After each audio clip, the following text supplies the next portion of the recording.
So in this next two-part video, we're going to add some interior lighting to the scene. And these interior lights are going to turn on as the daylight system gets dark. So we had the animation file we were working with in the previous video.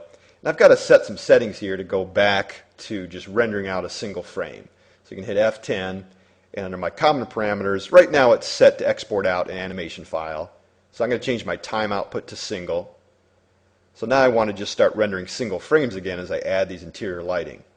So the width and height I'm changing to 640 by 480 pixels, a little bigger so I can see it when I render it. And under render output, I'm going to turn off save files, so just uncheck it. Now when I work with the file, I'm just rendering single frames again. Under indirect illumination, I'm going to turn off final gather for now so that it takes less time to do my test renders as I add the lighting. And then under the processing tab, I want to turn off material override. So I'm going to click on the checkbox there to turn it off. We had that gray material that was overriding the other materials when we did the walkthrough, or not the walkthrough, the daylight system animation in the previous video. So I'm just going to go to a frame and do a test render. Some just after noon or so probably here. Let me check. If I go under the setup of my daylight system, and under hours I'm at like 10 a.m. Going to go a little later in the afternoon. And just so the front of the building is lit pretty brightly, just to do a test render to see how fast it's going to render. I want pretty fast render times. With final gather off, it's lower quality, but it doesn't matter because I just need to be able to render quickly. And that's pretty good render time. Main thing is I want to be able to see the lights turn on inside once I add them in there. So I need to find a frame now where the daylight system starts getting pretty dark, basically when the sun is setting. So I'm going to go about frame 250. And I'm going to do a test render again, just hitting the teapot icon up there to render it. So now pretty dark. This will be a good frame for the indoor lights to turn on. So I'm going to ultimately animate an indoor light, actually two lights, turning on at this particular frame, at frame 250. So this will work out good. The windows in the front here, the lights will show through there, and there'll be some reflections on the landscaping. So that's a frame I'm going to work with. Now I'm going to zoom out of my top and front view a little bit so I can see my objects a little easier. I'm going to do a check here. I'm going to go under the Create panel. Third button there is Lights. I'm going to add an MR area light. And in my top view, just going to throw a light in there. I want to see where my zero elevation is. So anytime you add a new object in Max, it automatically goes to zero elevation. If I go into the Move command now and right-click over the Move icon, notice the Z setting there is 0 feet. So you can tell my Revit model now is way too high. It's basically floating up in space several hundred, maybe 100 feet or so.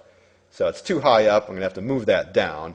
I basically just want a reference so it's going to be easier to add these interior lights and know what height to put the interior lights at. So one way to do that, I'm going to zoom into my top view here. So this is those windows that are showing in front. It's basically the living room of the building. This is where I want my lights to shine through. So I'm going to click on one of the pieces of furniture in here. It's just a chair. What I want is a reference point basically of the top of the floor of that particular room so that I can add a light in there and it'll just be easier to move the light around. So that chair, I'm going to zoom into it. A little tough to see in my front view. So I'm going to right click over the chair and turn on Isolate Selection. And what that'll do is just hide everything else except the chair. So notice that XY gizmo there in the front view. The bottom of that gizmo is at the bottom of the chair. That's what I want to make the 0 Z height or reference. So if I right click over the Move command, I can see the Z height is at 100 feet right now. So I want the bottom of that chair to be at 0 elevation basically. So I'm going to move everything down. So I'm going to exit my isolation mode. My front view, I'm going to zoom out. So what I want to do is move just the entire model down 100 feet. So in the front view here, notice the y-axis is the gizmo that's pointing straight up. So to move that building down, I have to go in a negative direction in the y-axis. So I'm selecting all the objects here. My Move command is on already, so I left-click to make sure that's on, and then right-click. And now under the Offset screen, I'm going to change the y elevation to minus 100 feet.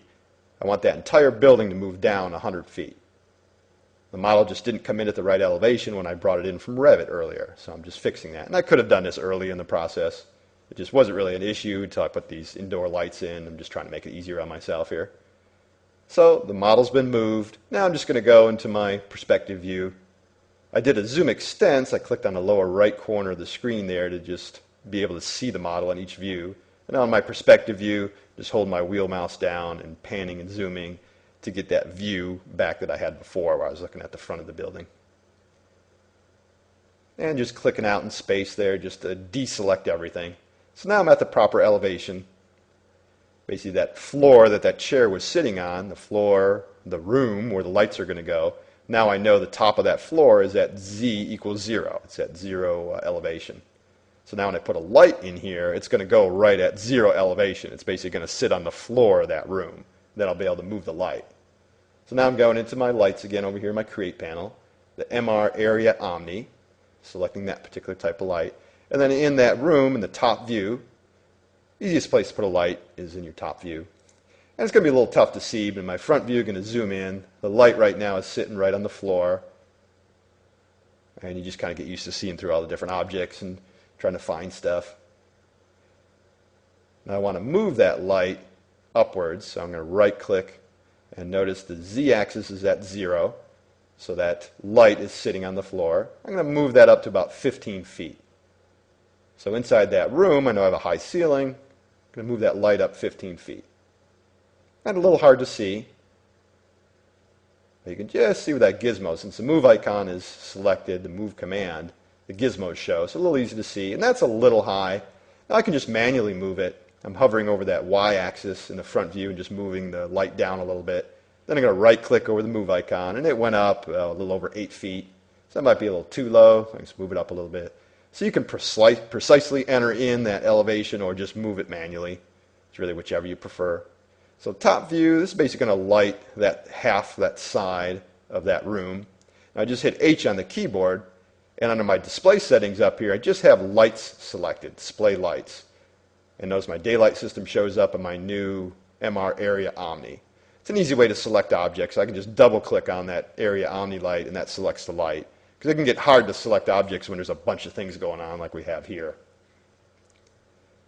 So now the light, I want to clone the light. I want to have a second light in here. So my move command is on. I'm holding control down and just moving that other light upwards. So it's a quick way to copy any object. And I'm going to make the object an instance so that whatever change I make to one light, it'll make the same change to the other light. If I wanted one light to have a different brightness, I would have to clone it as a copy. But I want it to be an instance so that I can control both of them at the same time. So I can just select one light, change settings and properties, and it'll also change the other light. So now with that second light selected, I want to start setting some of my initial settings, some changes I want to make. So I'm going into the Modify panel, the second tab, and my light type is on, my shadows are ray trace, which are good to use. Notice how they're in intensity, color, and attenuation. I can click on this color swatch, and I'm just going to give the light a little different color, just add a little yellow to it. Let's say it's some kind of incandescent bulb. So I'm going 255, red, a green value of 240, blue value of 150, just to give it some yellow. And I'm just going to click OK, and you can see the change in the viewport. Now since that other light is an instance of this light, I can click on the second light, and it also changed. So it also has that color change on it. So any change I make to one light is going to change the properties of the other light. Another thing I want to change under decay here, I'm going to go to inverse square. I want to just control how far that light's going to, basically the radius of light's going to be. So I'm making the start about 60 foot, and you can see the gizmo, the radius of that light. I want that light to extend out of the windows and then shine on the landscape.